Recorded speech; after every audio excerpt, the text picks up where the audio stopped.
আওয়ামী লীগের রথী মহারথীরা ভেগে যাচ্ছেন, ভেগে যাওয়াই উচিত।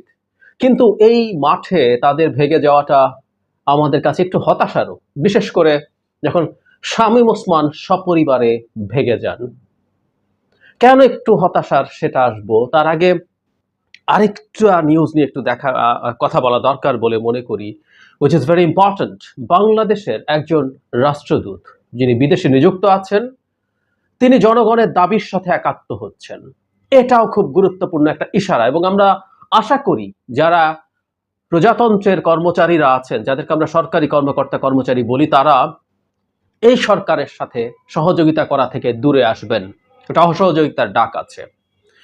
বাংলা আউটলুক বরাবরের মতো এই দুটো রিপোর্টই, শামীম ওসমানের ভেগে যাওয়া এবং এই রাষ্ট্রদূত যে স্ট্যাটাস দিয়েছেন সেটা নিয়ে নিউজ করেছে, খুব চমৎকার নিউজ।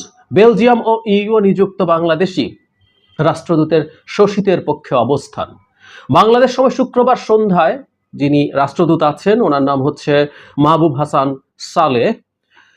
9 সেপ্টেম্বর, উনি 2 আগস্ট সন্ধ্যায় লিখেছিলেন, 9 সেপ্টেম্বর 1973 আলজেরিয়ার রাজধানী আলজিয়ার্সে অনুষ্ঠিত চতুর্থ জোট নিরপেক্ষ সম্মেলনে জাতির পিতা শেখ মুজিবুর রহমান তার ভাষণে বলেছিলেন, বিশ্ব আজ দুভাগে বিভক্ত, শোষক আর শোষিত, আমি শোষিতের পক্ষে। বাংলাদেশের রাষ্ট্রদূত দ্বিতীয়বার লেখেন, আমি শোষিতের পক্ষে।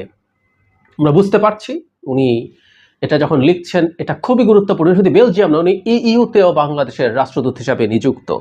যদিও মুজিব শোষিতের পক্ষে ছিলেন, সেটা ক্ষমতায় আসার পর আমরা আসলে আর দেখি নাই, সে অনেক আলোচনা। কিন্তু যখন রাষ্ট্রদূত এই কথাটা লিখছেন, এই মুহূর্তে বাংলাদেশের শোষিত বা মজলুমকে, সেটা আমরা জানি, এবং তিনি তার অবস্থান পরিষ্কার করেছেন। আমরা তাকে আন্তরিকভাবে মোবারকবাদ জানাই, এবং এটারও একটা গুরুত্বপূর্ণ ইম্প্যাক্ট আছে, আমি ভিডিও শেষ দিকে এসে বলছি। বাংলা আউটলুকের যে নিউজটা সবচেয়ে গুরুত্বপূর্ণ, তার আগে একটু বলে রাখি, আরেকটা নিউজ সোশ্যাল মিডিয়া ছড়িয়ে পড়ছে, জনাব ফজলে নূর তাপস, উনিও দেশ ছেড়ে পালাচ্ছেন। আমি এখনো নিশ্চিত না এটা এখনো ভেরিফাইড কিনা জানি না, তবে পালানোর কথা ওনাদের ওই পূর্ণ ক্ষমতায় থেকে পুলিশ মিলিটারি সব পক্ষে রেখে, রাস্তা ফাঁকা রেখে প্রধান বিচারপতিকে নামিয়ে দেওয়ার হ্যাডাম ট্যাডাম দেখাতে পারেন, কিন্তু এই জনগণের সামনে ফেস করার মতো সক্ষমতা এদের আর নাই। আর বহুবার বলেছি, আমি যদি আওয়ামী লীগ নেতা হতাম, আমি এখন ভাগতাম। কেন? আমি তো আওয়ামী লীগ করেছি আসলে হালুয়া রুটি বাগানোর জন্য। থার্ড ক্লাস কতগুলো আদর্শ চেতনা ফেতনার কথা বলি তো আসলে মুখের কথা। আমাদের কাজ হলো এই তাপস কি পরিমাণ টাকা কামিয়েছে, কিভাবে কামিয়েছে, বহু মানুষ জানে। মানে এনারা তো বিরাট লোক, বিরাট লোক। শুধু আওয়ামী নেতা না, শেখ পরিবারের সদস্য, তাদের বুঝিত পাড়ার টাউট বাটপাড়রা কোটি কোটি টাকা কামিয়েছে। তো সবার ভেগে যাওয়াই জেনুইন। আমি পাড়ার টাউট হলেও পালাইতাম। যাই হোক, জনাব শামীম ওসমান দেশ ছেড়ে পালিয়ে গেছেন।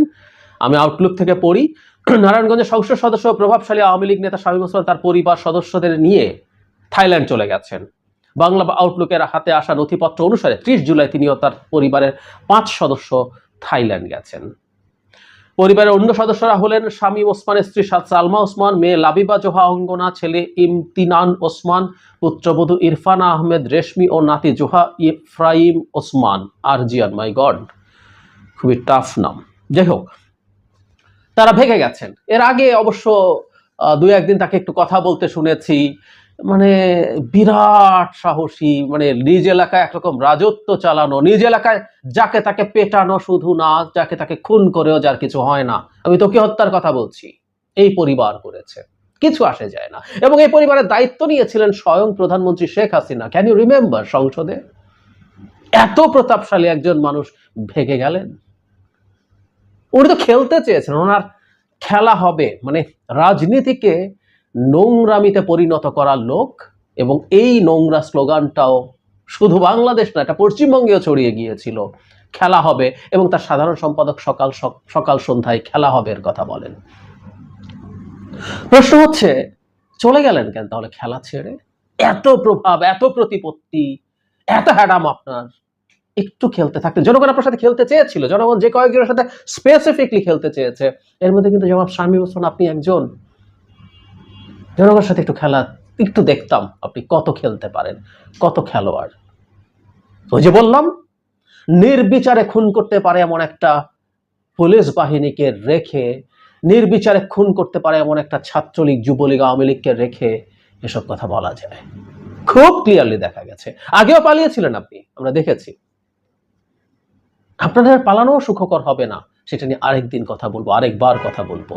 তবে হ্যাঁ, পালানোই স্বাভাবিক, পালানোই স্বাভাবিক। এদের তথাকথিত সাহস টাহস কি আমরা খুব ভালো মতো জানি, খুব ভালো মতো জানি।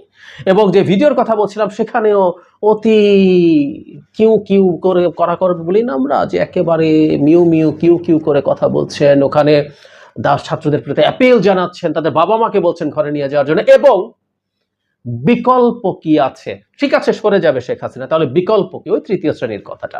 এসব প্রশ্নের জবাবও দেওয়ার কোনো প্রয়োজন আছে বলে মনে করি না। আবার বলা যায় না, কথাটা নিয়ে বলতেও পারি। যাই হোক, ওনার সাথে আমাদের খেলা আসলে হবে, এখানে হোক, দেশের বাইরের মাটিতে হোক। দেশের বাইরেও বাঙালিরা আছে, বাংলাদেশিরা আছে, তারা তার সাথে খেলবেন নিশ্চয়ই। যে কথাটা বলছিলাম, দুটো ঘটনার খুব গুরুত্বপূর্ণ ইম্প্যাক্ট আছে। যে রাষ্ট্রদূত তার পক্ষ পরিবর্তন করেছেন, উনি সাহসের কাজ করেছেন, উনি জনগণের সাথে এসছেন, জনগণের সাথে উনি তার অবস্থান জানিয়েছেন। সাহস সংক্রামক, সাহস সংক্রামক। সুতরাং আমরা এক্সপেক্ট করব প্রজাতন্ত্রের অন্য যারা কর্মচারীরা আছেন, আমাদের যাদেরকে আমরা সরকারি কর্মকর্তা কর্মচারী বলি, তারা সরকারি কর্মকর্তা কর্মচারী নন, তারা প্রজাতন্ত্রের কর্মচারী। সুতরাং এই সরকার যখন অন্যায়ভাবে যা তা করতে চায়, তার পক্ষে দাঁড়ানোর কোনো দায়িত্ব তাদের নেই, বরং সেটা পালন করা তাদের অপরাধ। তাদেরকে এই কারণে জনগণ বেতন দেয় না। সুতরাং সময় আছে এবং আমি আশা করি তার এই সাহস সংক্রমিত হবে। আবার শামীম ওসমানের জিনিসটা খুব ইম্পর্টেন্ট, বা যারা তাপসও যদি পালিয়ে থাকেন, ভয়ও কিন্তু সংক্রামক। মানে শামীম ওসমান পালিয়ে গেছেন, তাপস পালিয়ে গেছেন, এই রকম মেসেজ মানুষের সামনে, আওয়ামী লীগের সামনে যদি যায়, সেটা এই অলরেডি পাকাপতে থাকা আওয়ামী লীগের বিরাট বিরাট নেতাদেরই পাকাচ্ছে। এখন আর কেউ সামনে আসতে চাইছে। তারা গর্তে লুকাবে না, তারা এই গর্তটাও বাংলাদেশের গর্ত হলে হবে না, তারাও বিদেশে যাবেন এবং বিদেশের গর্তে লুকাতে চাইবেন, গর্তে থাকতে হবে। ওই যে বলছি, বিদেশেও বাংলাদেশিরা আছে, জনগণ তাদেরকে দেখে নেবে আসলে। সুতরাং এই ভীতিটাও ছড়িয়ে পড়বে বলে আমি বিশ্বাস করি। এর চেয়ে সুন্দর কিছু তার হয় না। ভয়ে কাঁপতে কাঁপতে আওয়ামী লীগের লোকজন দেশ ছেড়ে পালাচ্ছে। অবশ্য কেউ কেউ বলছে এয়ারপোর্টে পাহারা টাহারা বসানো দরকার আছে, তারা যাতে পালাতে না পারে। ফেসবুকে অনেকে লিখছে, দেখলাম।